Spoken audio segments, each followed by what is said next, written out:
Travis, CRC Motorsports. Welcome to the Gear Shed Podcast, TKO edition. Yeah, thanks for having me. It's pretty gnarly out here. It's a whole nother world. So we were talking on the way over, dude. Like you're, I guess I had a lot of these questions yesterday, and you kind of answered them for me. Yeah. And understanding what it is you do. So before we get into like the CRC Motorsports and all that, like obviously there is some influence of moto in you that has brought you to the E-moto space. So what was your like how the hell like, essentially did you get in from there to here, and then we'll go into the future? Yeah, I feel like that's the big question everybody asks. They're like, what in the hell are you doing? You know, and they're like, how'd you even get to this spot? You know? And it's funny to me because I started in the motocross industry and you know, I used to race arena cross and stuff for a casino back in the day. And then I just started racing for fun again after that, once I lost my ride. And then I had a kid and game on, right? Bro. So it was The like life I live, stay brother. sick at 2. And then we turned the backyard into a full track for him. And then I was like, we're going racing every weekend with the stay sick with him. And then I was like, I'm just going to start my own race promoting program for these little kids. You know, and then I got in at Glen Helen. Lori over there, she's like a second mom to me. Yeah. And I've been going up there since I was probably like, I don't know, 4 years old. Right. You know, and so that's my home base. Glen Helen. Yeah. So if I ever die, for sure, That's spread where my it's gonna ashes be. at the top of Mount St. Helens. Yeah, for sure. You know, but yeah, so I started doing the race promoting stuff, and then E-moto just came out of nowhere. Yeah. You know, Suron dropped their bikes, and then all of a sudden Talaria. And then I was like, you know what? There's all these bikes are coming. Like, let's start E-moto, you know, because there's pit bike stuff. And pit bikes was like in 2020 during COVID, it blew up and then it died off. And then now all of a sudden now we got E-moto. And this is a whole new world, right? Yeah. So I just started doing the race promoting for that. I held the first one in California.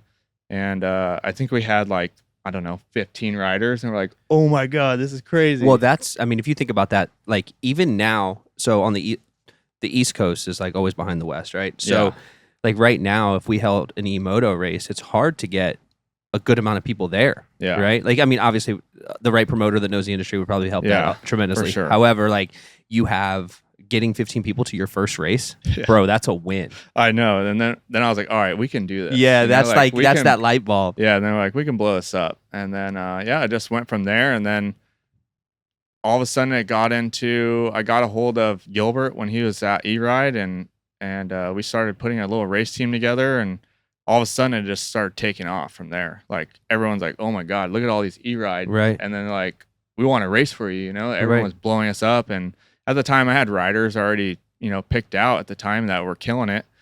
And then, we just started rolling with that and started getting some wins and a lot of attention. And then it was like, okay, that's kind of fading. So how about this bike? Right. You know, like we've already maxed this E-Ride out to its potential, and then we needed another bike. So what E-Rides, well, let's back up a second.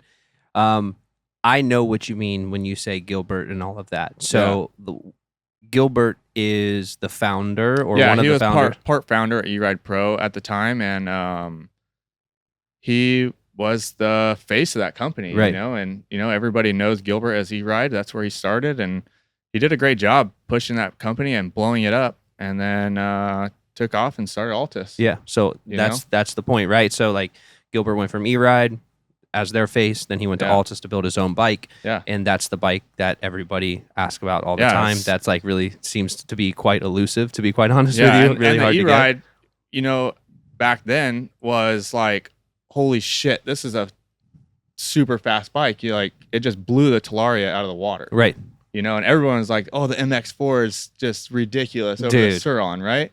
Well, okay. Yeah. Right? Yeah, over Suron for sure. Yeah, so everyone's like, we go race with these, you know, when the races started, and there was only Suron and Talaria when I started the race promoting. They're like, that's a cheater bike. What, the E-Ride was? No, the Talaria MX4 over the Suron. Yeah. because that was like before any. Oh, dude, like any like power. Yeah, like there was no power upgrades at that right. time. So you know what were the Sur-Ron 6 kilowatts? Yeah, and then the Telario was like what 8? 8? Yeah, I think it's 8. I think it always seems to be in like an even number. Yes. Like if it goes from 6, then it's 8. And just that 2 kilowatts would blow those things out of the water. Everyone's like, "You're cheating." It's like, well, it's a stock bike, Yeah, you know. And, yeah. And now, you know, we've advanced to, you know, way higher technology and like triple the power. And which is wild, dude. Because you were telling me yesterday, like, so the E-Ride SR was like kind of like your base platform last year, right? Or like one of the platforms that you like. The first platform I started with was the 2.0. Okay, 12 kilowatts. Yeah, 12 kilowatts. And when we did the EMX race up in Bakersfield, I think our max kilowatt was like 17, and we're like, that was only a year and a half ago, and we're like, that was so fast. Yeah, you know, that's and this crazy. is it was still in that baby stage. Dude, just nuts to think that 17 kilowatts we thought was so fast. Right. Well, I mean, because 17 kilowatts is fast. No, it's know what I mean? Fast. Like, and that's like what's cool about it is like the human condition and like the we just want more. Things more. Yeah. More, like more. Maybe that's just an American thing, but like we just want more. We want more power. We want better suspension, and you know, you start to see that's coming together now. Yeah. So you were telling me the SR. Were you racing those at like spec, like factory spec power, or did you push more through it? It's almost as if every single bike that's came through the shop, as soon as it comes out of the box, we strip it. Yeah. Nothing is stock besides the chassis. You're right. You know, and I can just look at the bike immediately, like not knowing any specs. I'm like, okay, we're not even gonna put that on. Right. We'll make the part. Right. Like that doesn't even look right. We'll make it the right part. So you have to have parts milled and whatever to like make the bike work. I had some help with Mayhem, Tim Ritson. He got involved with me, and he's at he used to do X Games and stuff like that, and super well known in the industry and very good with all that, you know. And we spent countless hours in his shop just milling and stuff like to get, you know, better parts on the bikes. Right. And we pushed that bike to its absolute limit. And then we did like a comparison. We had we got the first ever VTB controller, and I built a wiring harness for the SR. And that thing was so nasty. Well, just insane. We were pushing at like 38 kilowatts. Probably not stock battery. Not a stock battery, no. No, that BMS isn't going to handle that, bro. BMS was... It'd be fried, dude. Not even a quick blimp. That thing was gone. So what battery did you put in that bike? Like, not necessarily the brand, but like what spec did you have to push? How many? 38? Yeah. Dude, I mean, give me a break, bro. Dude, it was... How do you even hold on to that? Yeah, you almost couldn't. I mean, I think when we raced it in Arena Cross, I think we were pushing it at like 33 kilowatts. Like that was like the max. That was the max, like to trying to like survive and not have anything else break on that bike. But 38, we were testing that, and it was just so nasty. So what at that power output on a whatever bike, what goes first? What is the first thing like you guys are trying to reinforce? Because you already know when it comes from the factory, looking at the frame, like here's the thing that we have to start at because this is not going to hold up. Yeah, I mean, they did a really good job on the frame and the stem, and for sure we thought the stem would go first, the headset. Yeah. And that thing held up really well. Really? I was really surprised. No like weld cracks, none of that? Not even really. One. And we sent that thing over like 70-foot triples, finish line doubles. Austin at Arena Cross in Florida landed flat off the finish line. He whiskeyed off the finish line. There's a video of it. You'll have to clip it. It's so gnarly. He literally almost landed on the flagger at the finish line in Florida and landed flat and rode out of it almost. That's gnarly. And nothing was wrong with that bike. Really? Not even one stress crack. Like that's blew my mind. Well, we were talking. Nate and I were down taking photos of like what we were just talking about, where Max fell at the race.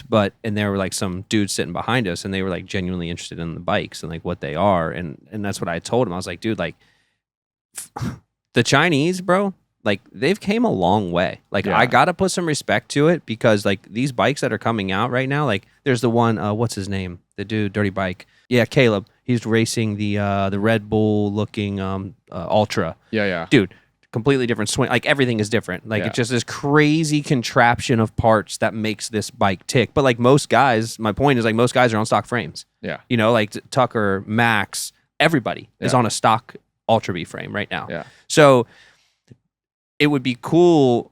It's cool to see like the natural progression, right? And like to know that you guys are pushing these bikes as far as you can and as hard as you can, and you're still getting good results. So last year you were telling me like in that whole race season, how did CRC Motorsports do?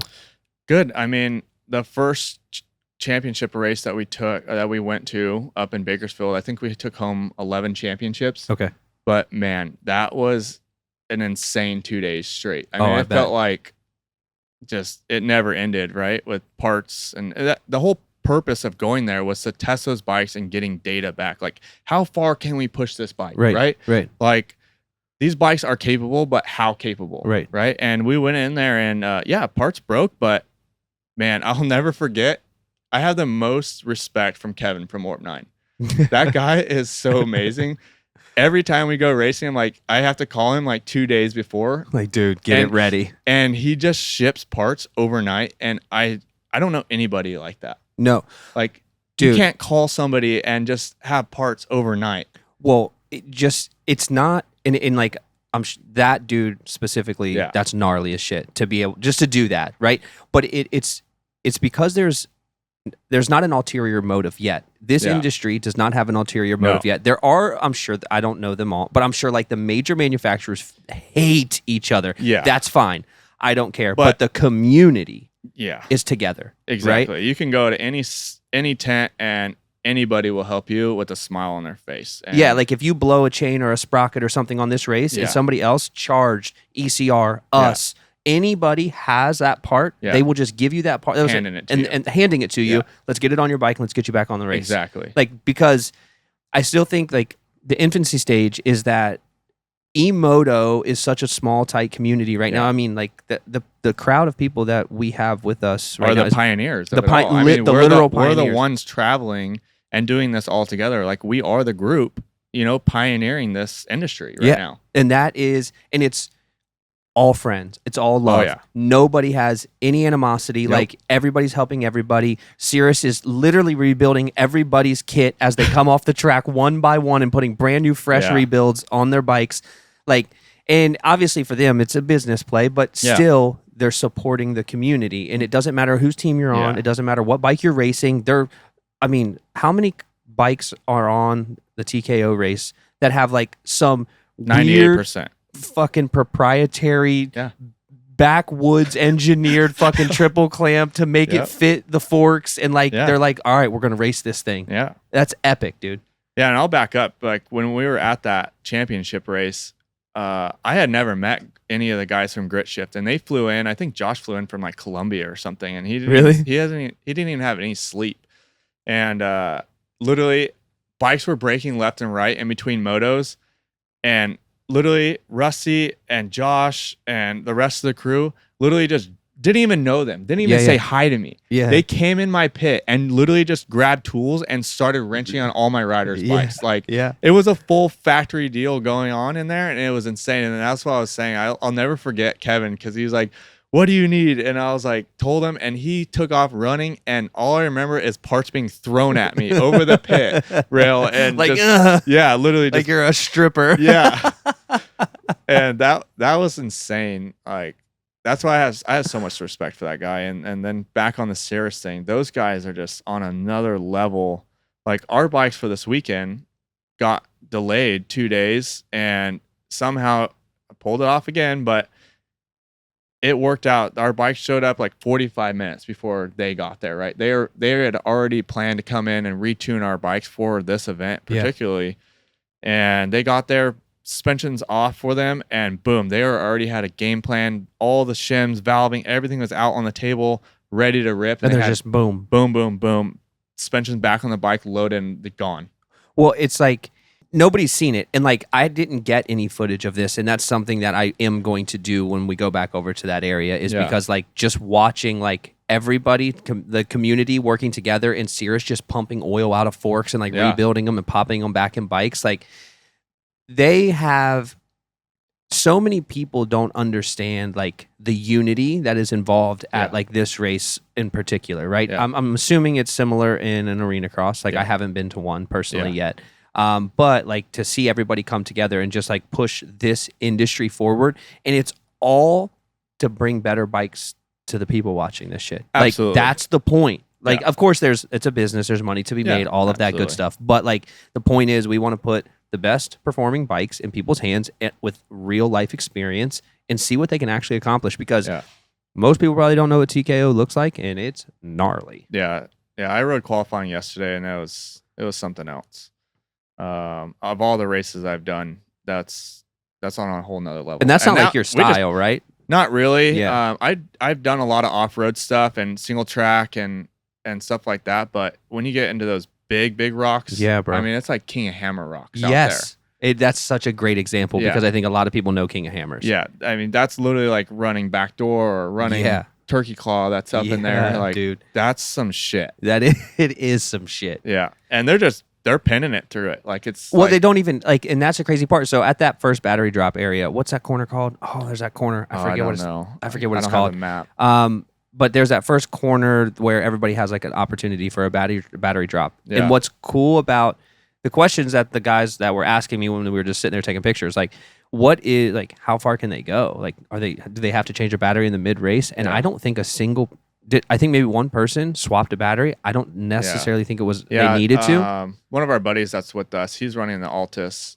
full custom, and he came down to like 3% on the last rock garden before he came back into the finish. Yeah. But I mean, it was right there. Yeah, but that's what I'm saying. Like the battery technology is moving forward to the point to where, like, I would say 3 or 4 years ago, like TKO wasn't doable on like a 45 amp hour battery that were coming in bikes. I or think 40 the amp Altus is a 35 amp power, and it still made it. Yeah, he was right there. I mean, that's he had crazy. Less than maybe 300, 400 yards. That's wild. So, I mean, he got really lucky. But like that technology packed into that small pack, people ask like all the time, like, well, how far can I go? Yeah. That's like the most common question anybody gets, right? And honestly, what I've learned with all these bikes is weight is honestly a determining factor. Yeah. You know, for sure. Like I have some riders that are like over 200 pounds, and I have some riders that are 120 pounds. Some will come back at 40%, some are drained. Right. You know. Well, that makes sense. So, and it like the range and terrain is also a deal. Like, these bikes aren't going super fast to this stuff, so you're not wide open. Yeah, they're not wide open. But there is some sections that I reviewed the footage from today, and I was like, I don't even know how he's going that fast. Really? Yeah. You said he was blown, no front tire. Well, the front tube blown. Yeah, Ozzy raced today, and he had first 2 minutes into the race front flat. That is crazy. And he ran the entire rest of the race. Whole rest of the race. And he didn't slow down. Didn't even slow down. From the footage that I reviewed earlier, it didn't even look like he had a front flat. Did he know? Yeah, he knew. I don't even know. I don't even know how it's possible. I don't know how he. I don't either. He pushed that hard, especially on like the flat areas that there was. He was just wide open. I mean, like, just lay back and just let that open front tire float. He was even pinning it straight through the rocks too. I'm like, what is going on? So, yeah, he's on another level. So the CRC Motorsports, right? Like you started that, and then you kind of started with E-Ride, and then you're developing that. Like, why don't you explain what your plan is for CRC? Like, where do you see the CRC Motorsports going in the next 2 to 3 years? Like with all the new bikes and all the new teams and all the new companies, we got Bonnell right around the corner, right? Like, how do you determine like what bikes that you want to race? Do you have like the pick of the litter where you can say, hey, I want some of these and some of these, or do you just do it for a specific company? How does that all flow? Yeah, so it really just came down to like with E-Ride, that kind of came to an end. Yeah. And you know, the company was making some changes, and you know, they're coming out with new bikes, and there was a lot of delays, and we're like, we can't just sit around. Right. You know, like we're ready for the next bike. Right. Like, we're going to do something else. So then that's where Altus came into play. And at the same time, Arctic was there too. So I'm like, okay, well, I'll just run both race teams. Right. You know, why not? I already ran one big one. Yeah. So I'll just run these two, and it's the same thing. So if you don't, I don't know if you want to talk about this, or if you can't, I don't really care. I'm just going to ask a question. You obviously have 2 different companies. So do you set up like 2 separate teams? Like, do you have, so like you have A group, B group, or, you know, not like they're better or worse, but like, and then you just put them on those bikes, and then you manage the team, and you manage like how many bikes are we bringing to the race? What's the parts inventory look like? Like, that's all you. Yep. So I'll go in and I'll send in a full parts inventory list of everything. Like in our shop, we have an entire Arctic side, and then we have an entire Altus side, and we have an E-Ride side. Shelves full of parts. Right. And that's full factory supported from all three companies. And I'm very thankful for the position that we're in right now. You know, we've gone really far with it at this point. And at the end of the day, it's for these companies to make a better bike, right? Yeah, for sure. So I enjoy going and do this stuff, and then we get the data back, and we give the data, and that if they want to use it to make their product better, bikes better, and that's the whole purpose behind CRC. Right. And it's been a journey, but it's almost like every race we've gone to, we're prepping a week before. So that leads me into this, because I want to know this. How many, like, what does a parts, like, we were talking about this on the way back, because we were like, next year we're going to bring, like, we're going to race it and have fun. Like, we're going to be more a part of that and maybe not do so much media, but like, we want to know, like, what do you bring? So if you have, let's just say you got four racers on four bikes, what the hell are you bringing to the race? So basically right now, one of everything or two of everything? Yeah. So basically with the Arctics, we have two bikes that we're running for the TKO. And what two bikes are those? Those are the EX800s. Okay. And those are both prototypes. We just got the new frames, new swing arms, like a week prior to this. Okay. So we prepped 2 days before we left, put them in a box, and shipped them across country. Nice. And then got here and put them together. Got here. Just all we had to do was put the bars back on. And then Cirrus came in literally on Thursday night, I believe. Yeah, Thursday night. Yeah. They got in at like 7 o'clock, drove 2 hours down to us, rebuilt our suspension, and then bikes were loaded, ready to go. So what forks are you running? We're running a Cirrus, but they're a custom length and custom valving for what I kind of wanted and what we built the bike around. Right. And I think those are like an 826 length. Okay. And I think the Ultra Bs are running a 856. Okay. All right. Is that because the stature of the Arctic is just like shorter? It's just a little bit smaller, and with the Arctic, we're running a rear tech shock on there because Cirrus hasn't came out the formula. Yeah. They haven't came out with a rear 36. I believe that's going to be the light E-moto or shock. Yeah. So, but in the future with Arctic, I'm sure that swing arms will be changed again. The frames are going to change. And at some point, the Cirrus R36 will probably go in there. Yeah. Or 38. Is it 36 or 38? 38. Okay. Yeah. So you got two riders on two Arctics. Is that right? We did. But you did? Oh, that one guy, he got hurt. You were going to ride it. Your shoulder's blown. You didn't ride it, so you only ran one Arctic. Yeah, so we only ran one Arctic today. Okay. And then from the factory perspective, right? Like, okay, so now you got to basically tell Arctic, like, hey, I just don't have a guy to put on a bike. Like, is that cool? Like, how does that work? Are you responsible to have like a certain amount of people on the gate no matter what? That's all up to my discretion. Okay. You know, and they are comfortable with the decisions that I make. Okay. You know, and all the teams have been very welcoming with that. Right. You know, if I tell them this is what we're going to do, then there's no problem. That's really cool. Know? So, I mean, at the end of the day, there's no one else doing it. No. Right. So. No, there's nobody else doing it at all. Yeah. It's like you have like pioneered this like weird fucking thing where you're like leading the charge of like building race teams for all of these factories. Yeah, you know, and that's all to build the community. Yeah. Right. So who else is going to step in? You know, Mike with Watt Wheels, he has a team on the East Coast. He does something similar to what I do. Yeah. Great dude. And man, we have him on in our back pocket as well. You know, he does a lot of our tuning for us. Really? So we're very thankful for him. You know, he's really, I would say he's probably the best tuner in the US. On E-motos, like on E-moto. Dude. Like nobody can tune a bike better than that guy.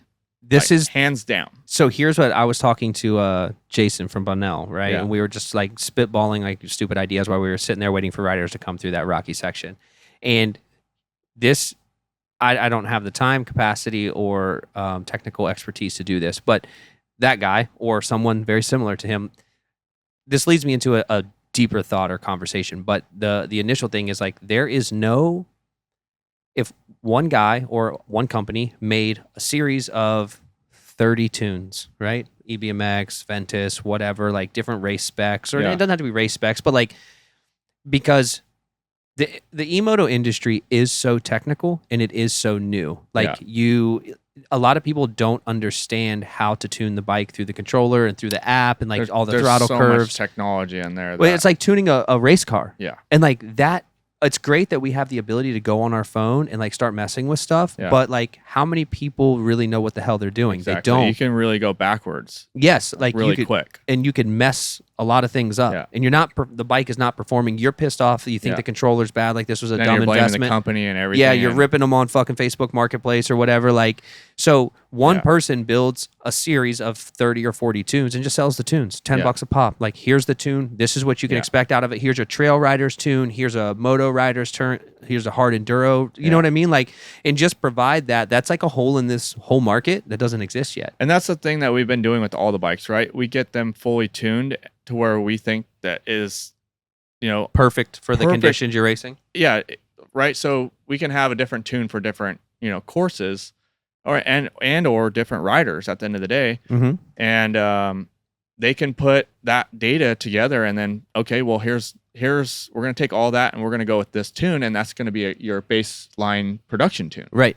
And so is that how that's working? Like you're kind of giving like, hey, here's what we've found out works the best. 100%. Like start here, and then you can tune what, like EcoSport race or whatever around that. Yeah, that's freaking sick. So back to the E-Ride, that's kind of what we did with the SR. There's so you had a hand in how absolutely animalistic that bike is when you take it out of a box. To an extent, yeah. That's scary. You're a wild man, to an dude. Extent. That thing is a rocket ship. We did a lot ship. of testing, and the CEO of E-Ride came in, and we gave her all those data, and she watched the bike firsthand. Yeah, she was at the races. And actually, we rented a test track, arena cross test track, and she came out and watched everything, and we just showed her everything through the tune, and she had some inputs, which was great. Some things that we didn't even know that the SR had. Right. And we got the bike even better. That's crazy. Right. So it was a good all in all experience for everybody to be there at that test track. So now moving, you got your one rider, usually have two on Arctic Leopard. What's the other team you got going right now? With Altus. Altus. Okay. Yeah, and are they here? No. Okay. Yeah. Okay. All right. They're not, nothing's going on. But you said there was a guy on an Altus here. Yeah. I didn't see him. I don't remember seeing the bike. He's actually in our booth. I don't even remember. Like, is it just doesn't look like an Altus? No. Okay, that's why. He's gone so far. Yeah, he's way off the deep end. But his bike, man, that guy is brilliant with this CAD design. Who is he? His name's Thruxton Booth. Okay. Oh, you told me. Okay. Yeah, right. so he's big on the Facebook group with Altus, and he's the first one to get an Ultra B shock in that bike. That's crazy. Dude, how far did he have to go to make that happen? I mean, what is stock on that bike? If anything, like the frame and the swing arm and then electronics are stock. Okay. So he's done basically all the suspension and any of the upgrade parts that you can really get on there. Foot peg brackets he's designed. Right. He did all the linkage and then the shock bracket to run that Ultra B shock. Yeah. And then he did, I believe, swing arm extensions. Okay. Just to stretch it out a bit. Yeah. And then he's building a swing arm for that bike as well. How much power does that bike put down? Like in its race tune? Do you know? I don't know what the race tune's putting down. I want to say the race tune. He doesn't have a race tune in that bike. Okay. Our bikes have a race tune that Gilbert did. And I'm not too sure exactly what Gilbert put on there. It's been a while. So I think the last race we did was like back in like the beginning of the year. Yeah. So we haven't raced his bike since the Bitwell. Okay. And how was that, Bill? I mean, that looked like just like a wide open, just for a wide open race. Eater. That Altus was insane. Really? Like, we didn't get the range because we didn't have batteries in time, like long range batteries Gilbert was building, but the bike performed well over what I expected. Really? Yeah. I mean, because that's like super sandy, flowy, fast. I mean, I'm big sure whoops. Yeah, big whoops. Yeah. And that was another test. Like, okay, is this head tube gonna snap?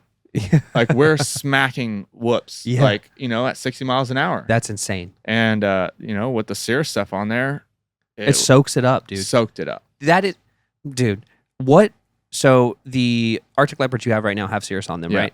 What is how soft are they in comparison to like what you would get in a trail tune? We were having this conversation the other day. Like, we wonder how soft that. So we're only a little setting bit is. under what a trail tune would be. So that's Okay. what they changed actually for this weekend. Is we had a trail tune, right? Yep.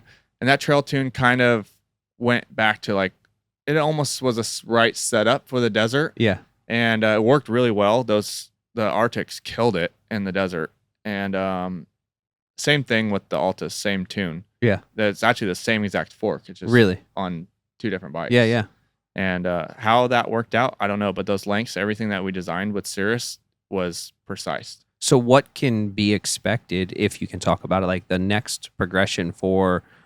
I know you're going to be doing some testing with Cirrus on the Arctic Leopard. Is that like the plan for that to come with Cirrus? So, Is there going to be a bike on the market without Cirrus in 18 months? Like, there will not be one. I mean, there will be some I manufacturers. think if it doesn't come with Cirrus, I would be very surprised. And not surprised, but I think that the company that doesn't choose Cirrus is definitely going the opposite direction. 100%. Well, obviously. And like that's the thing. But do you think, because I think there's going to be companies that say no. don't want to go to them because it's all comes down to price. Yeah, for sure. Right. And with the tariffs and everything going on right now, it's really hard, and Cirrus has to go back and forth with these companies and explain to them, like, you have to run the suspension, Right. Like they're getting to the position where they almost have enough weight where they can say, hey, either you're going to do this or your bike is just going to be shit. Yeah. No. So 100%. Make your decision. Yeah. I know it might be more expensive, but think about how much that saves the end user, man. Like, just in time and effort and like performance of the bike in general. Like, a lot of people don't understand the way suspension operates that allows you to put power to the ground. That's the only reason we can run the e-rides at that power. That's what I mean, right? So like, I know when I get on the SR, stock suspension, the thing is just out of control. Squirrely. It's so squirrely. It's a lot of fun, but super freaking squirrely. Great for the streets, but anytime you hit dirt on that SR, you can't control that bike. No, you can't control it, and you can't, no matter what your pressure is, you can't get enough power to the ground. You're spinning. Like, it's just wild. It's a wild animal. Yeah. So it is definitely a wild animal. But people don't understand like how important it is to have a proper suspension setup that allows that bike to operate and put that power down. Yeah, it's just like when you go back to motocross, if a lot of the pros, what are they going to do first? A motor or suspension? Yeah. They're putting suspension on the bike. 100%. Like, every time. You always go to suspension first. Right. Like, a motor, you can run a stock bike with A-kit suspension and beat a full mod bike. Well, with stock suspension. It's crazy because Phil from Cirrus was like telling me he has that Light B. Yeah. I mean, it's like 9 years old. Who knows how many miles, but it has like the Cirrus setup on it, right? And he says, I eat SRs on this 8 kilowatt bike. He's like, because they can't, like, I can just corner better. The power goes directly to the ground and I can beat an SR on this bike. And I'm like, no, get the hell out of here. He's like, dude, I'm serious. No. And that's crazy. Yep. And that's why I think like there's so many people like in the world and in the industry that call and they say, hey, like, I want crazy power. And it's like, okay. But they just don't understand like the correlation between all the components. And you can have as much power as you want, but you're just going to need like a pretty good tire budget. And I think that's where like it comes in with the culture difference, right? And like the Chinese, they don't understand that. Like, they can build the best power plant for these bikes, but structurally and the suspension packages are completely off. So the bike is not going to perform with their power packages they have. Right. But that's where we come in and we start redesigning all that. Yeah. And get that power like down. Redesigned from from a rider's perspective. Exactly. Like and this probably sounds fucked up, but like I don't know the Chinese motocross market. Okay, so I could be way off here. They think that their suspension is A-kit suspension back there. Well, I think they're just lying. They just don't know. They just don't know that's the difference. Like that's what I mean. Like if we were to go back there with our bikes, they would be blown out of the water. They would literally be like a beginner rider with a beginner rider from here. Yeah, getting roasted. Yeah, they would get just eaten alive. And that's wild to think that like. So anyways, there's so much more, like, I guess this is kind of like an education for anybody who's watching who doesn't truly understand like there's more to it than just how fast the bike goes or how much power it's rated. Yeah. Like a slower bike can beat a faster bike any day, and then it's the rider, and there's a lot of things. But there's a lot of variables. So now that you said you hadn't raced since Biltwell. Yeah. Okay. Now you're here. What's the remainder of the schedule for CRC Motorsports?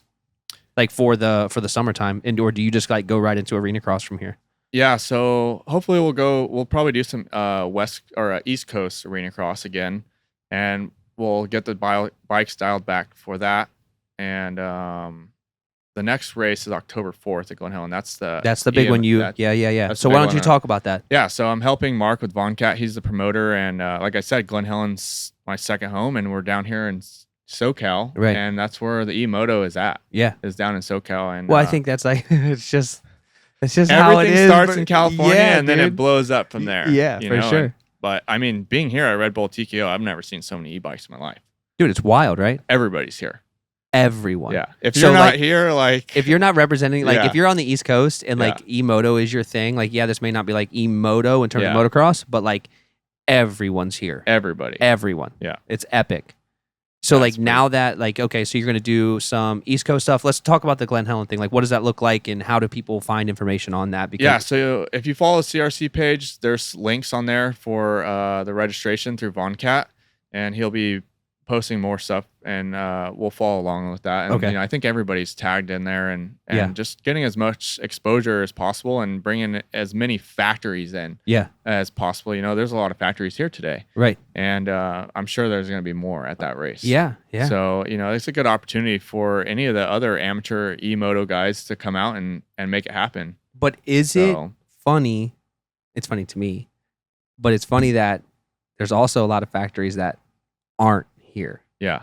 So there's bikes here, but the factories are not here. Right. They're bikes, which is crazy. Which is crazy to me. Like, why would you see all these factories traveling, right? Yeah. But why would you not have your company set up here? I mean, all you need is 2 people in a tent. Yeah. And just ship the tent. Yeah. Fly 2 people, put them in Chattanooga, and they can come here with a rental car. So that's the other just thing like a representation of the business, and like, so that's like the disparity, right? Like that's a separation between like us as in.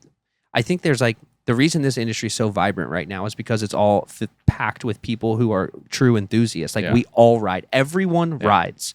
Like, and everyone is involved in the business side of electric dirt bikes and pushing this industry forward. But to not have anybody here to represent some of the biggest brands in the world in the e-moto space is boggling to me. Yeah. It's crazy. Yeah, I mean, I saw E-Ride Pro out there. Saw a 2.0 going through that. And then epic. Insane. And then I saw a RAR. I'm like, dude, okay, listen.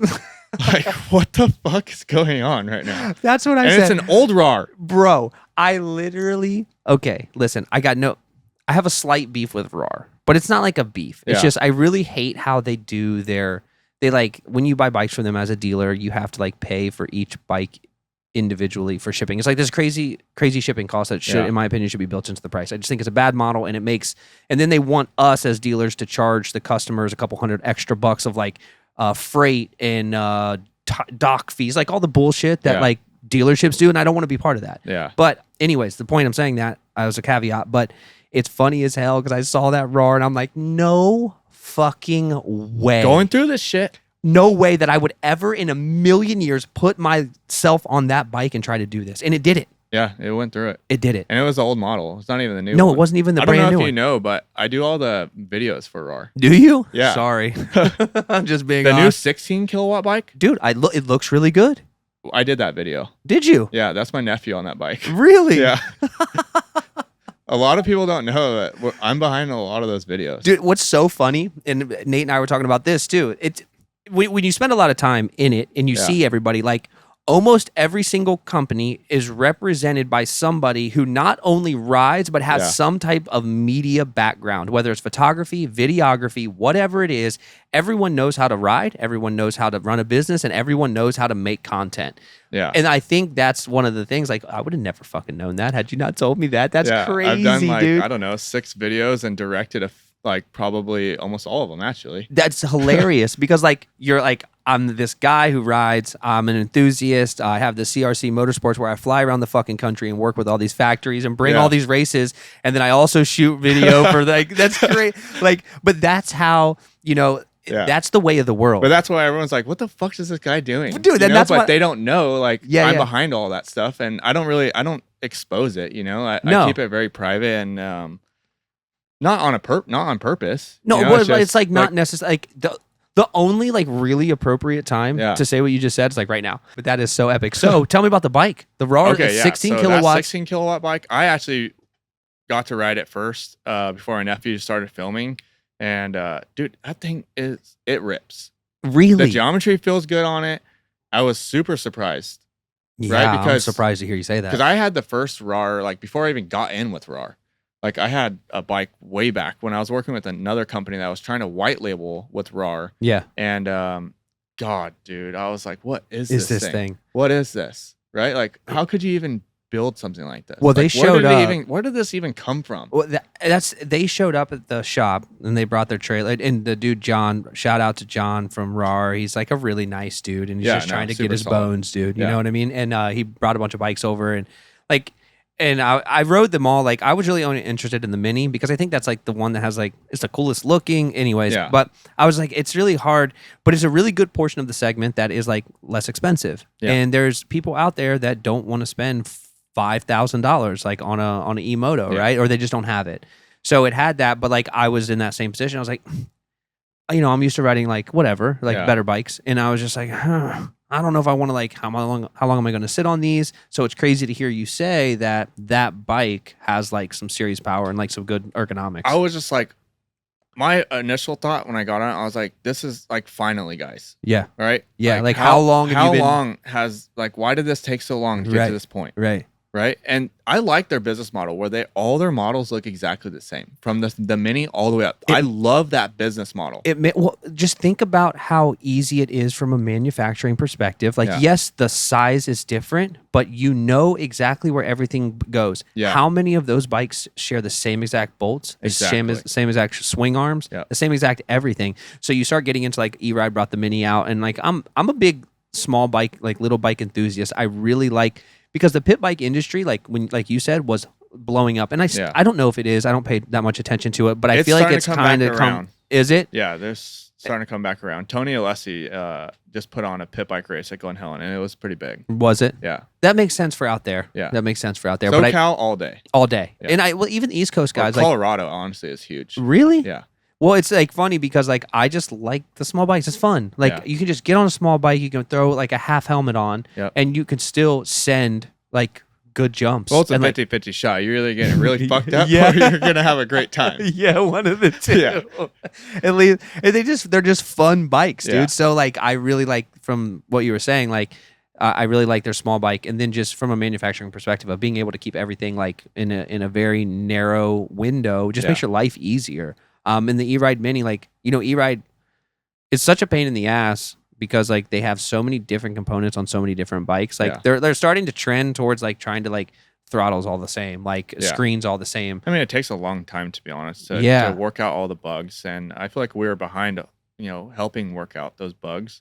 And yeah, I mean, they're starting to come along. I think the reason why they do so well is because, one, they have Justin and Nick there. They're the only reason besides when Why do you Gilbert think was I'm there. why do you think I'm sitting here? Yeah. Right? Nick.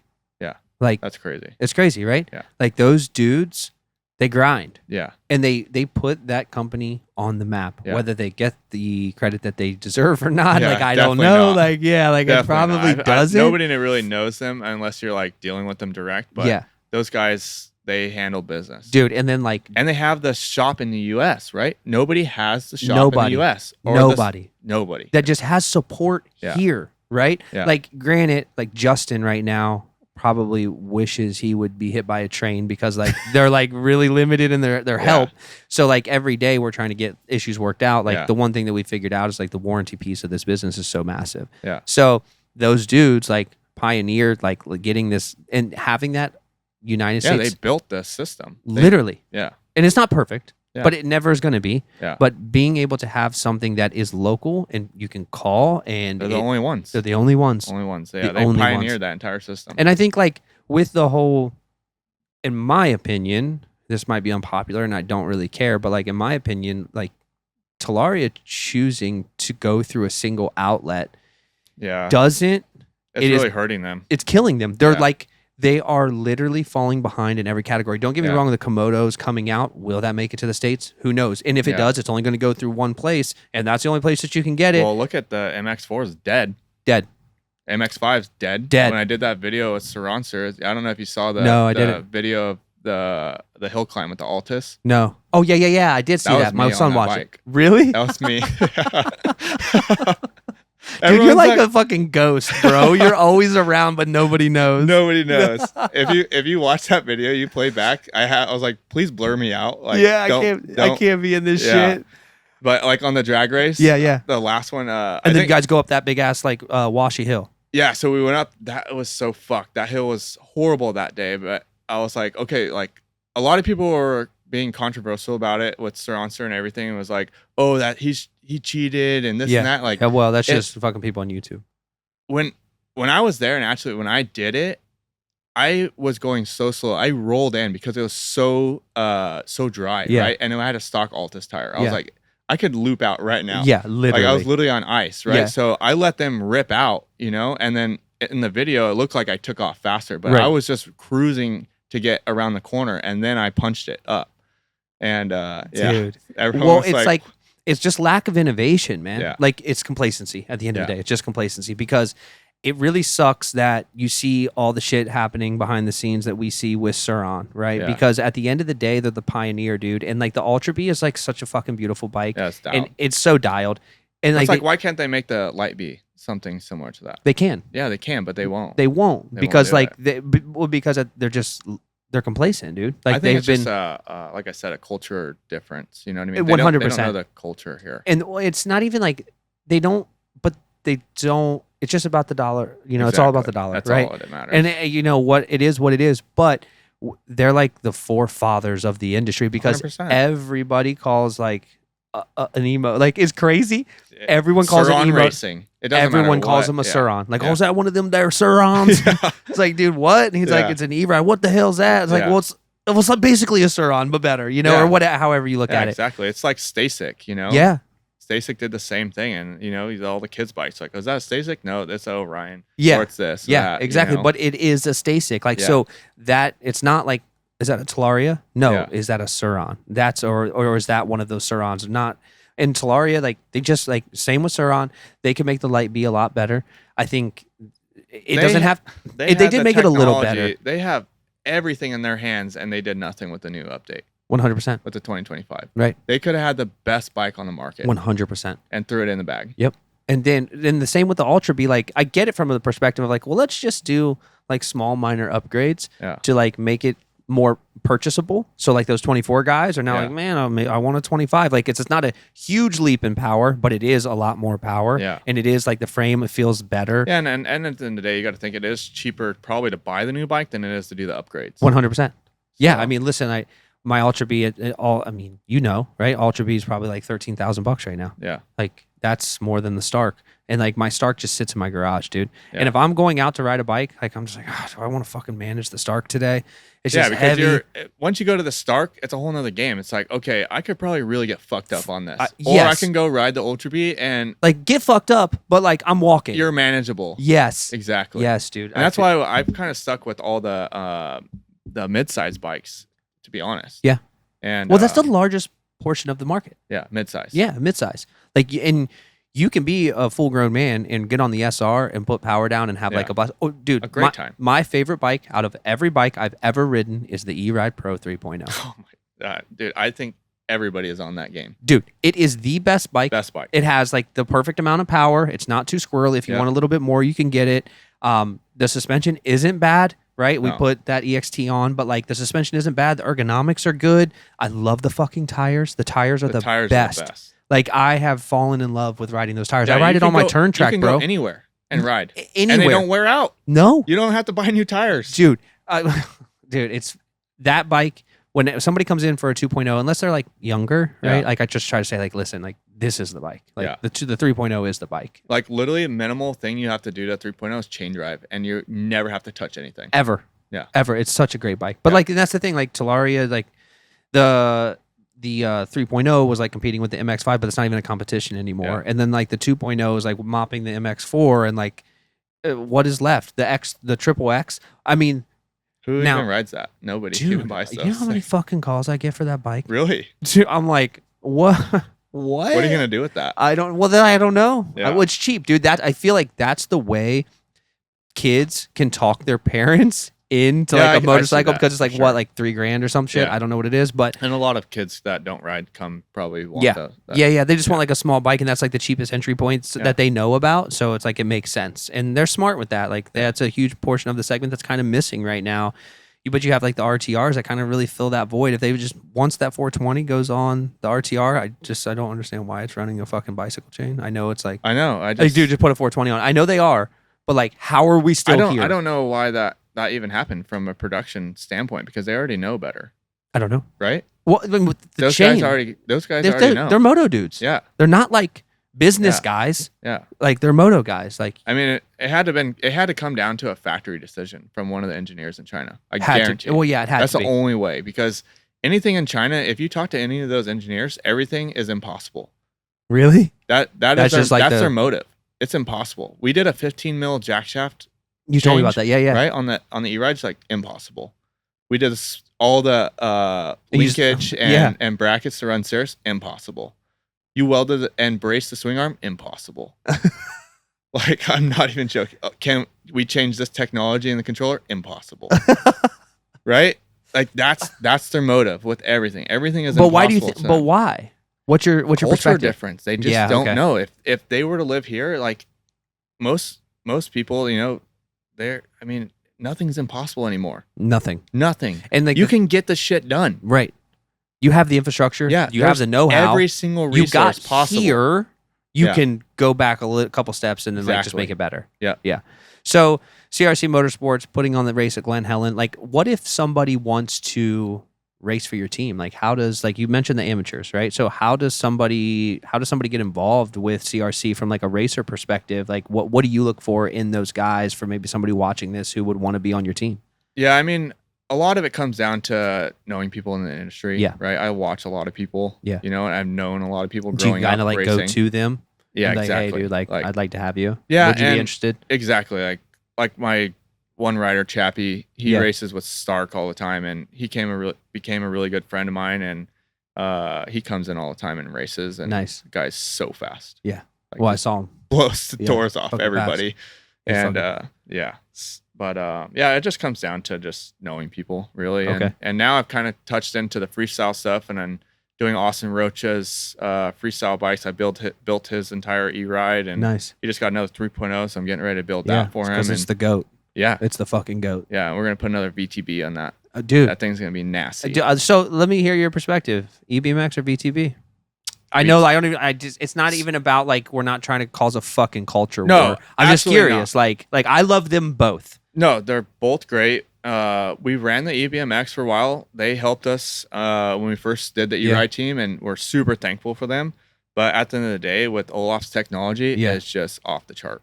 It's like that makes that QS motor just scream a different way. There's a certain tone when you put that VTB on there that you will not. It squeals.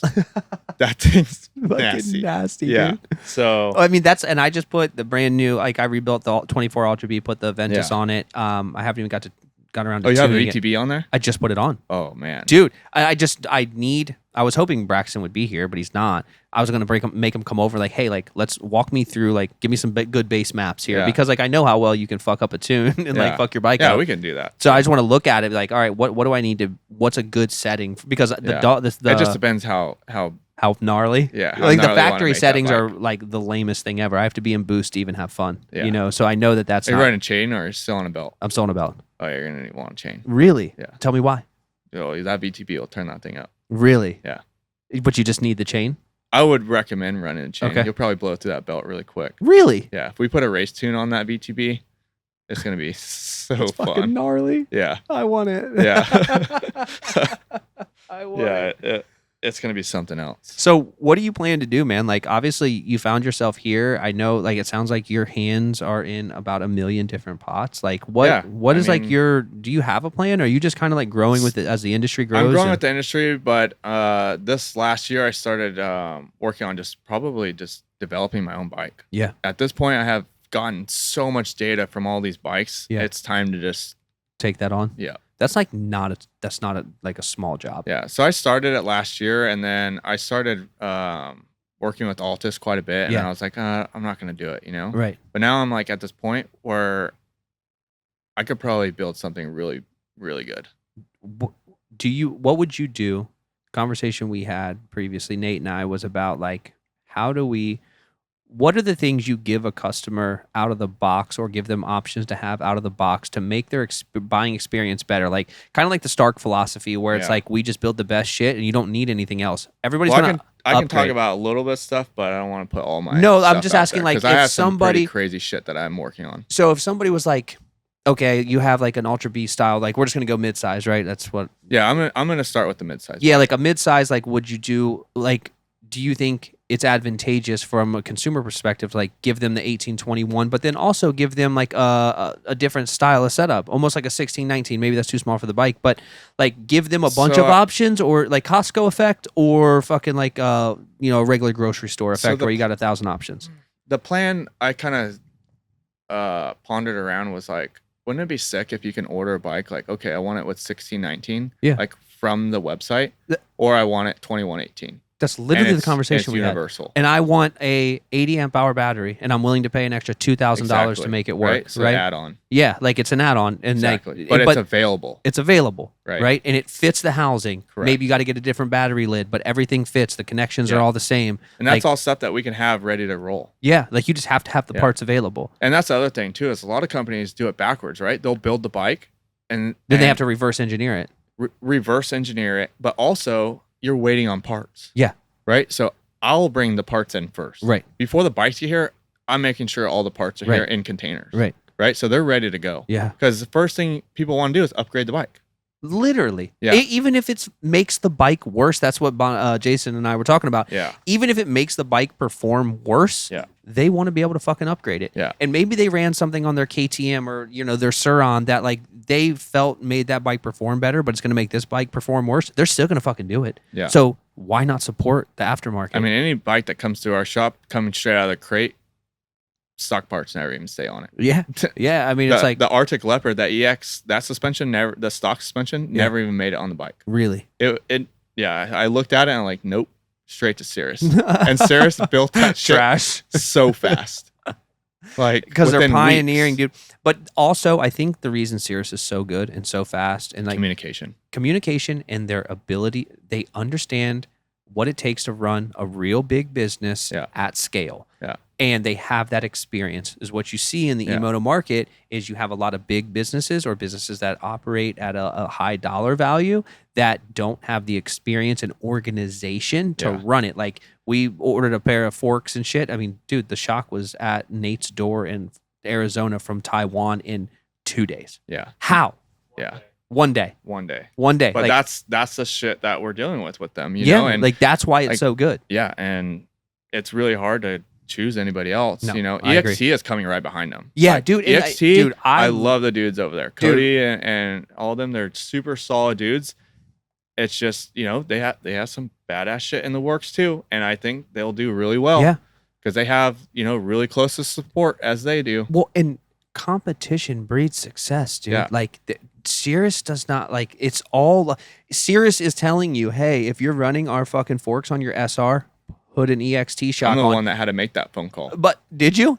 Well, that's the thing. I'm the one that called Cody after I got off the phone with Graham about that. I'm like, the best case scenario right now, we run the EXT. Yeah. Right? Because we don't want to risk putting our brackets on and, voiding warranties and stuff like that, or something weird going on that people like normal consumers are not used to what we do. Right. Like our bike, normal consumers probably don't know what to do with our bikes. Yeah, for sure. Right. And Graham's like, we fully support them, and and Graham was like, let me know. Like, and we'll put them on our site and sell them. Exactly. Like who does that? Nobody. You think fucking Fox and but that's our industry that we're in. Exactly. And I just pray, I know it's not gonna stay like this forever, dude. We're gonna be like 60 years old and be like, man, the fucking good old days back at TKO. Yeah.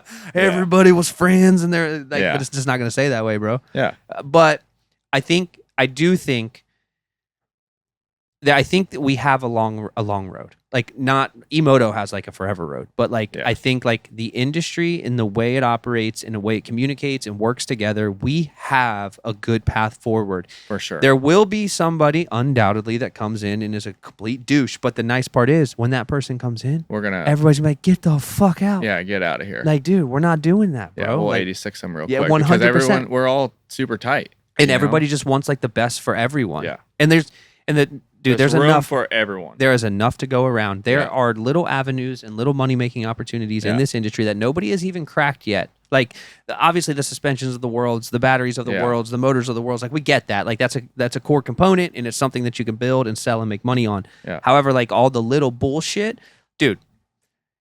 If I could just get somebody to take on, if you could just get somebody to take on making, this is their job. This is all they do. They make rear brackets for all of these bikes for Ultra Breed brakes. They would be a millionaire. Well, look at Prickly right now, dude, for the E-Ride. And the Ultra Breed brakes. They can't even keep those in stock. Dude, if you can't even keep up with that demand. No, that's what I'm saying. You could be a millionaire in 6 months. Well, after you get it produced, like you're done. Like you're good. You could ride off into the sunset. One part. Yeah. And of course, it's going to get stolen and duplicated, but you build your brand behind it, and then eventually, like all the people, the core people of the industry support that guy or that company or that girl, whatever, and that becomes a staple. Like because I'd pay $500 for that bracket right now. If somebody said, "Hey, I'm still trying to get mine, dude," I'd be like $500. Yeah. Cool, 1,000, maybe 1,000, because it changes the bike. Yeah, because the brakes on those bikes suck so bad. I don't give a shit what they are, what kind of fluid, what kind of pads. It doesn't matter what you do. Just burn them, dude. Yeah. You just burn them. Regen is nice. Like the regen braking is really helpful. Yeah, but like it's almost like a racing though. Yeah, like you forget about it in like a split second scenario. You got so much muscle memory here, like you're not even thinking about that. Yeah. But dude, no, it's epic. Yeah, that's what we're kind of dealing with right now with the Arctics is we're trying to redevelop that rear brake. Yeah. It's so outdated that it's like we're having to change that brake system almost every race right now. And but it's odd to me that like more companies, like how in the fuck is the Ultra B the only bike that comes with like a real deal moto brake? Yeah. Like how is that still happening? Yeah. Like that's the weird part. There's too many years involved now to still be putting out these shitty brakes. I do understand from like the factory's perspective. I don't expect price. They should do it. They won't. They think they have to go cheap, right? That's the Chinese way. It's cheap for sure to make the top dollar. Right. But it's like now we're at this point where like no one wants that shit. We don't want to keep upgrading these bikes out of the fucking box. Right. We're over it. Right. Like build the shit. Why you get so emotional about it? Yeah. Because I've been through so much shit. It's like we're at this point where it's like you guys need to build real shit. Yeah. And that's where I think Bonnell and Dust are just gonna come in and fuck these people up. I really do. Like say it with your chest, bro. I just got the new Bonnell 775. Oh my god. Bro, I'm waiting on mine to come in, but I rode one here. You're never gonna want to ride anything else. Dude, you're gonna take that thing everywhere. Dude, I was like, this is like the fucking most badass shit. And I was only on like that's map like the 4 GOAT right now. Dude, GOAT. How smart was that? Yeah. So, but like another thing I was talking to Jason about, like, okay, we're here, bro. You don't fuck this up. Like, you got to innovate past this. Like that ugly ass motor on the outside, that fucking battery. Like, it's cool where it's at because it's brand new. Yeah. But like, you need to take this just a couple steps further, internalize that battery. Yeah, I still think they're at a baby stage with it. For sure. But like, they could really kill the game. Don't sleep on it. Yeah, don't because sleep on you have an opportunity to be different. And like that shit, CYC motors are so gangster. Yeah. And like the whole support with like the Matt and everybody behind the scenes of Bonnell. Yeah. But those bikes are going to put a lot of people in a different position. And it's still coming in at a fucking good price point. And Bonnell will have Austin, Texas, where you can call them if you have a warranty claim or call the dealer or whatever. But like the dealers will have support and we have somebody to yell at and get angry with if shit's not going right. Like, and they already have the utmost support as it is. 100%. It's just, in a baby stage company right now. 100%. They already are killing it. It's crazy. And then same with Dust, dude. Like, I hope, listen. Dust, both on Cirrus. We're all very hopeful. And like, we need and want Dust to be what we think Dust can be. I'm just personally concerned that that window may have gotten a little bit Closed. smaller. Yeah. Not closed, right? Because there's always going to be a market. Yeah. But like now you're talking about the Bonnells. Like, it's going to be fucking hard to compete with at that price point. They're going to be close. And then now you're talking about... They're cutting it close. They're cutting it very close. Now you're competing with a Stark in pricing. That's going to be tough to sell. It is going to be a piece of jewelry. Stark's got something up their sleeve too. I don't know if you've heard, but I guarantee that there's going to... They got something coming up their sleeve. And they have to. Yeah. They have to start downsizing now. Like, you're getting it's to the... coming. Dude, it's going to be fucking epic. Yeah. And now they got the clutch system. Oh, dude. Who was that company that developed that? I don't know. Because it's not Stark. I don't know who developed that. I was actually working with a German company that I met in Vegas one year, and they built like a drop-in kit for fun, right? This German engineer built it in. And just for his bike. Like, I just want it for my bike. For a Honda 450, and it was the most like precise clutching hydraulic clutch for E-moto I've ever seen. Really? And it was water-cooled. What? Dude, insane. And I think he was running like 60 horsepower. Really? Yeah. That is epic. And they won a bunch of races back in Germany and stuff. Dude. So yeah, I was working with them for a while, and then it went to nothing, and I was really hoping to get my hands on that bike. Yeah. Well, I think, dude, and that's what I love, right? Like, here's the thing. I was the other day, Stark put out that new video, the 1.2 and shit. And like, I got my Stark in my garage, and like, every time I go to sell it, like, they put out a video and I watch it, and I'm like, I'm never fucking selling it. Like, it like gives me chills watching. Yeah. They're like, we're riders built by riders. Like, it's Yeah. like, dude, you guys are savages. Yeah. And I know you guys are fucking psycho and crazy and you do some wild shit, but I respect it. Yeah. And like, I'm here. I just can't sell my bike now. So maybe like another 30 days, like, I'll get to the point where I'm like, it's okay. I don't need it. Well, hopefully they build that to where you can add it onto your existing. Yeah. You know? Well, and also, like, if they come out with a smaller bike, when they come out with a smaller bike, dude. Now you have Bonnell, Dust, and Stark. Where are these Chinese companies sitting? They're out. They're out. They're out. They're done. Done. Dunzo. And I don't hope that. There's a lot of people that are going to be unemployed. No, yeah. I mean, I definitely don't hope that. But at the end of the day, it's like, that's where it's going. Well, because the Chinese... Once these Americans get involved, it's game over. And the Chinese won't commit to the long term. They want to shoot it as early as they can, get their money and get out. Well, they're about, like, that's a very real possibility that getting out is probably a couple of years away, because those bikes are going to be so undeniable. Yeah. And then all it's going to take is for one of these bikes to get into, like, for the major OEMs to just find... That was already coming this year. I believe back east in the European GP. I heard that they're supposed to debut a couple... the Starks? No, the not Stark, but some of the big manufacturers were supposed to drop those bikes. I don't think... So there's a couple manufacturers I know of for a fact that are coming out with E-moto. I just don't... You've seen Honda. Yeah. I mean, they've been working on that since like 2012 or something. Dude, but I don't think they're going to... But Stark just blew that bike out of the water. I don't think they're going to be able to compete. Not against Stark. Like, if you have to... Okay, so we're talking... If AMA is already cutting their power... Yeah, or adding weight. Yeah, adding weight. The fuck... Like, yeah, the AMA is just going backwards. And honestly, this is what I was telling my buddy Tony Alessi. I was like... Because he runs MCR Honda team, right? And I was like, they're going to FIM World Supercross, and they're allowing Starks to race against gas. I'm like, that's only going to ruin the electric industry. Right. Like, that's not fair. Like, at all. Why do you think that? One, I think the electric with gas is too dangerous in a stadium. Well, I think, like, that is a really good point, dude, because, like, you know, other than, like, and they don't have a horn. Yeah. Right? You can't do a horn, though, when you're racing Supercross. I totally agree. Like, there's no way. I totally agree, but there has to be something. If we have to bridge that gap somehow, because you don't know when someone's fucking behind you. It already happened. It's crazy. It happened, like, when Stark first came out. They did a race, and I heard someone, a gas bike went to hit a triple, and then I think it was, no, the Stark, there was a gas bike behind a Stark, right? And the gas bike didn't think the Stark was going to hit the triple. So the gas bike doubled, and then that gas bike had another rider behind him and got landed on. Jesus Christ. Because they can't dictate what that bike's doing. They can't hear it. They Yeah, can't do nothing. And that's where it comes dangerous. And when you go get passed by a electric bike on a gas, I mean... You don't know. When we were doing desert racing, dude, we're going by gas bikes like nothing, and they're like freaking out. You know, we had no horn or nothing. Right. And it's like, Shoo! Yeah, exactly. Like you don't even know somebody's back there. Yeah. Yeah. How do you think that you how do you fix that? Because you got to fix it, right? Because that can't be.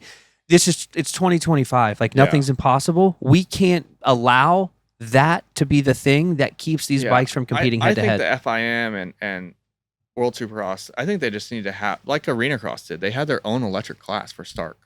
Right? But Stark had to pay for that, which isn't fair either. No. Right? That's bullshit. That is bullshit. So they just need to have their own dedicated class, right? Yeah. So now, you know, these other pros that don't want to be on the gas, or they have an opportunity with Stark, then they have a full class to go in, you know, like keep them separated. And that keeps, you know, all the drama between electric and gas out of the equation.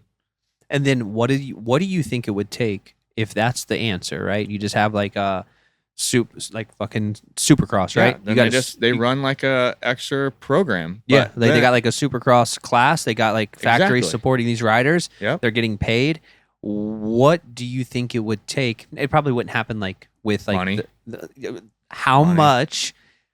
I'm just using. I'm just gonna use a fucking name, right? Like fucking pick one. I don't care. Who's your favorite Supercross rider? Fucking now? Yeah, no, Jet Lawrence. Jet Lawrence. Yeah. Money. They ain't got enough money. But like like a Kenny, right? Yeah. Like you put it like okay, he's gonna go out there and destroy him. Fucking rip, and you put him in a position at the end of his career to where now he can race electric, get paid the same amount of money, and push the industry forward. And not only that, but now that you bring electric in, guess what? That's only bringing more money in for the AMA. 100%. Right. So why would they not grab that? It's a money grab for the AMA to not grab an electric class. Because there is somebody somewhere sitting in a Yamaha, KTM, Honda. It's higher than that. You think? Higher than that. Really? Yeah. Like there's like the OEMs are like, hey, Not really the OEMs. It's like people running the events probably. Like Feld and all them. Yeah. They're definitely the ones behind it. But it's like, why wouldn't you grab that extra money? I mean, just think about that from an entry perspective. You can triple, because you got to think the electric industry is coming and like really coming in hot. Yeah. And there's more money in this industry right now than there is gas. Gas is kind of dying. Yeah. Right. Yeah. And it's a new hot thing. So why not grab that money? And why not just put like, you want to talk about money grabs? There it is. It'll probably be when Yamaha has a bike. As soon as they drop them. Yeah, they have a bike. Honda has a bike. KTM's free ride, whatever. Now those main factory teams can support a factory team. Exactly. And now you can bring in Stark will have a factory team. Yeah. And buddy, I am so here for that, because that will be so sick to watch those bikes. Like, and then it's just a matter of where does it go from there, right? Like, but it only helps the industry. It keeps it alive. Exactly. Motocross industry in a whole. Absolutely. Right. Absolutely. So that's just my opinion on it. I think they need to do something. Well, I think that was a really good take and something that I never considered before. Yeah. Yeah, that's like a really good way to go about, like, how do we bridge this gap? Because I get your point about safety, but it's undeniable. We're here. We have to figure it out. Yeah. Because it's not going to figure itself out. There's an insane amount of money to be made for all of these manufacturers to be in the electric side. Especially when all these U.S. companies are, factory teams get involved. Yeah. And at some point they do. And if not, they already are. Yeah. We just don't know 100% about it. Right. 100%, dude. It's so good. I love it. Dude, well, listen, I don't know how long we've been. Nate, I don't know how much time's left on the card, but we got to be nearing the end. CRC Motorsports, we'll put all the links to all of your stuff down below. If you are in California and you want to join the event, all of your event details for that is on. And what is that called? That is called? The EMX race. EMX race? Yeah. Okay. So we'll put all of that information down below. And you just work off CRC Motorsports Instagram, right? So that's what we'll plug, all of that good stuff. If anyone needs their bikes built and stuff, that's what we do. So we build all the custom bikes and in SoCal, right? Yeah. Where at? What city? Up in Ukaipa. Okay, Ukaipa, and they can get a hold of you. I'll put all your contact information for like custom builds and all that in the description. We do all show that. show notes. Yeah. And TKO. We're good. We're sitting on the podium today. Nice. We took a second overall. Nice. So in our class, and I think we're sitting fifth overall in total. And then E-moto. tomorrow you have there's one more race tomorrow. One more race. And that'll like dictate everything. Yep. Sick. So we're sitting pretty good right now. Bro, thank you for taking the time and coming to hang out, bro. Yeah, all thanks for having me. No worries, man. All right. Later.